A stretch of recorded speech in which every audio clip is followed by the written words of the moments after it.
Hi there everybody, Dina here, and this week I'm getting ready for Thanksgiving or Friendsgiving, and I have 3 classic holiday pies that are always on my Thanksgiving table.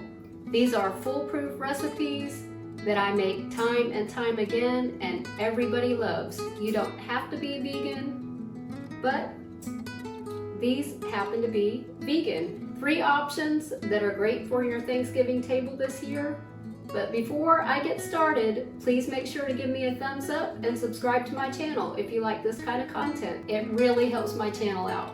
So let's get started. First up is this absolutely decadent chocolate tart, which no one will guess is actually kind of healthy and super easy.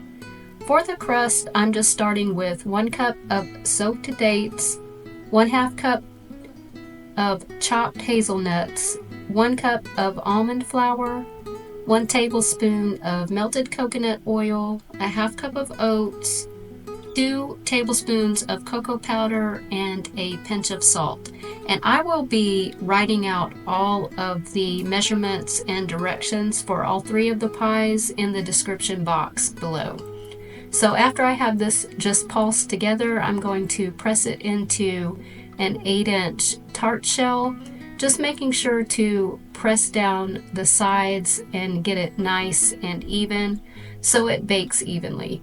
And this crust is so delicious. Chocolate and hazelnut. If you are a fan of Nutella type desserts, this one is for you.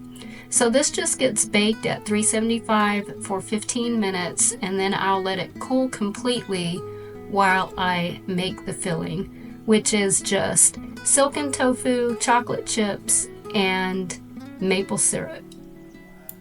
And I'm just adding these to a saucepan over medium heat just to melt everything and get everything blended together. And you'll want to make sure that you continually stir it so nothing sticks or burns at the bottom of the pan.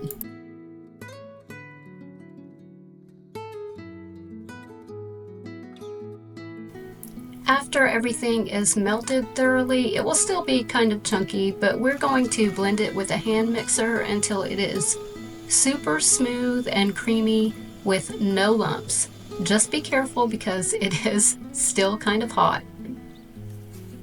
And once it's nice and smooth and creamy, I'm just going to pour it into my cooled tart shell, smooth it out nice and evenly, and set it in the refrigerator to set for at least 2 hours or overnight. And this super decadent, delicious chocolate tart is so rich on its own, but just to be festive, I like to add a little bit of plant-based whipped cream, and it is perfect. For my pumpkin and pecan pies, I'm going to need a pie crust. So I'm making just a classic holiday pie crust, but I will also leave the recipe in the description for my Whole Foods plant crust that does not use butter. But this one uses a little bit of vegan butter. So I have just added a teaspoon each of salt and cinnamon with 1 stick of plant-based butter. I have a 1/4 cup of maple syrup and 1 cup of ice cold water. And I'll just mix that together until it's crumbly and until I can form a dough. You'll want it to be kind of shaggy, but it will all come together once you knead it a few times on a floured work surface. And I'll link both of these recipes, this one and the Whole Foods crust, below. Both are delicious. You could use either, or you could make it super easy on yourself and just buy 2 pie crusts for this. So I'll just knead it until it's workable, and then I'll split it in half into 2 separate and mostly even crust, and I'll chill those for at least an hour or until I'm ready to make my pies. You can also make these ahead and put them in the freezer until you're ready to fill your pie crust. And once you're ready to fill your pies, all you need to do is turn your pie crust out onto a floured work surface and roll this out until it's about 1/4 of an inch thick. I like using the metal pie trays for this and not the glass. The glass or ceramic ones are really pretty, but when it comes to a custard-filled pie like pumpkin or pecan, you're not going to pre-bake the shell, and you want to make sure that the crust is not soggy on the bottom, so the metal pie tins work really well for this. And I'm just going to do a simple pinch together design on mine. I'm just going to trim off any excess pie crust and then pinch the edges between my fingers just to make kind of a little bit of a scallop design.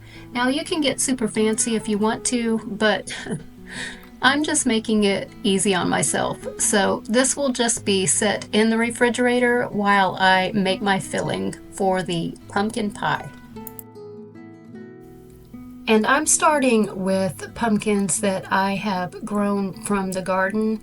These cute little white, they're called cheese pumpkins, make perfect pumpkin pie filling.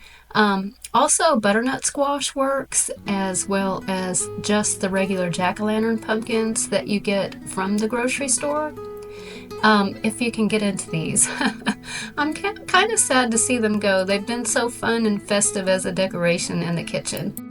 So I'll just clean them out, and I'm not going to put any oil or anything on them. I'm just going to simply lay them cut side down on a parchment lined baking tray and bake them at 375 for 30 to 40 minutes until they're nice and tender, and just blend them in the blender or food processor, and you have your pumpkin puree.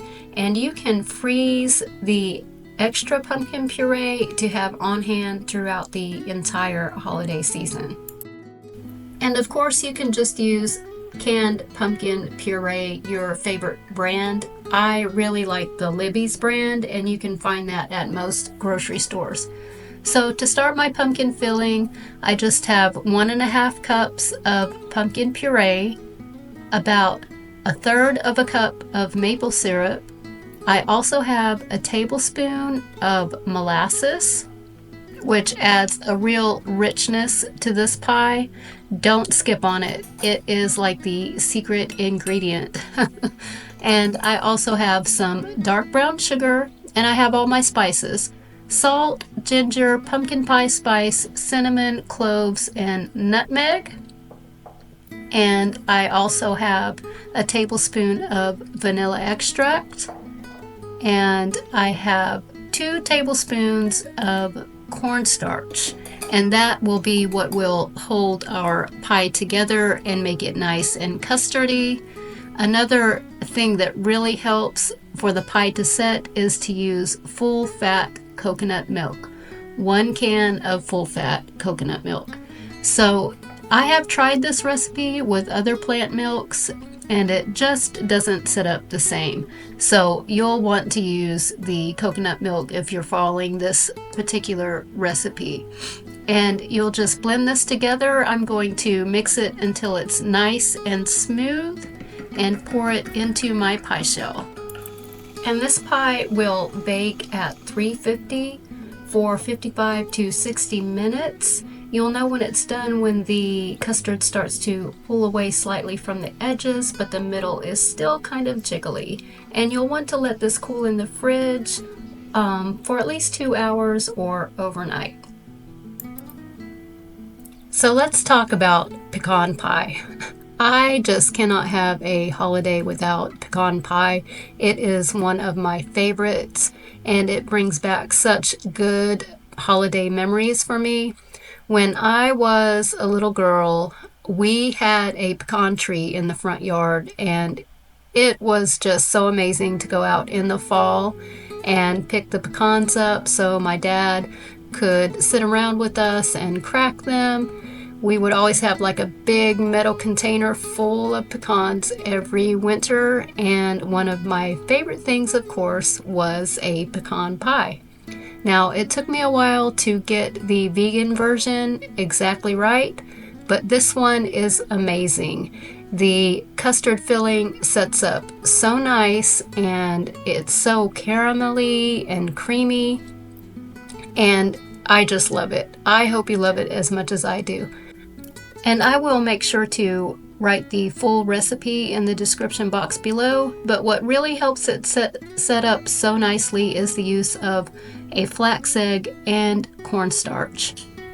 Also, I like to use a combination of chopped pecans and pecan halves just to make sure that I get it really nice and full of pecans. To me, some of the recipes for pecan pies just don't have enough pecans. So once I have the pecans arranged how I like them, I will just pour my custard over top, and I'll take the back of my spoon and just make sure all of the pecans are pushed down nicely into the custard filling so none of them burn. And this will bake at 375 for 45 to 55 minutes. And then it will also chill overnight in the refrigerator. And trust me, it is amazing. I really enjoyed making these pies and sharing these recipes with you. Don't forget to like and subscribe to my channel if you like this kind of content. I truly appreciate you watching, and I'll see you next time. Bye!